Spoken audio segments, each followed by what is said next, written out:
tu stojím so záhradnou architektkou pani Sašou, ktorá nám dnes prezradí niečo o tom, ako si vyrobiť skalku. Ja sa v prvom rade asi opýtam, že čo to tá skalka vôbec je?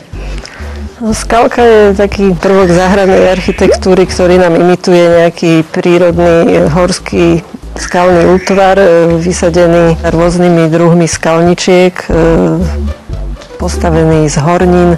Aký tu bol povrch predtým, než tu toto vzniklo, čo ste tu vytvorili? Tu nám bolo práve taký pokus amatérsky, ktorý spĺňal všetko to, čo skalka spĺňať nemá.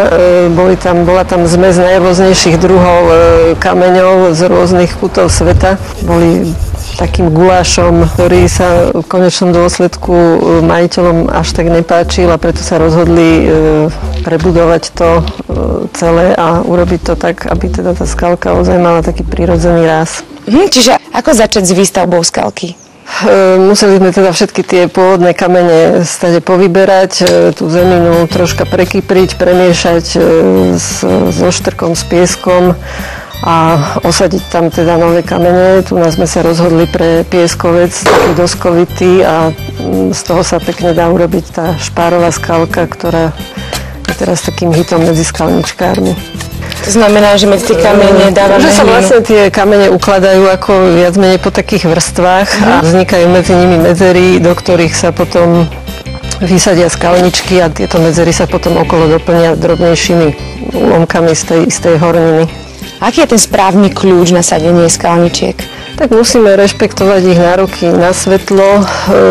Tu je ten prípad, že je to dosť polotieni alebo až tieni. Je to tienené veľkým smrekom a takým dreveným prístrežkom. Takže sme sa rozhodli, že sem dáme lomikamene, rozchodníky, paprade. Ako sa starať o tú skalku? Teraz nemyslím o rastliny, ale skôr o ten dizajn tej skalky. No tak tie kamene tam musíme umiestniť veľmi stabilne.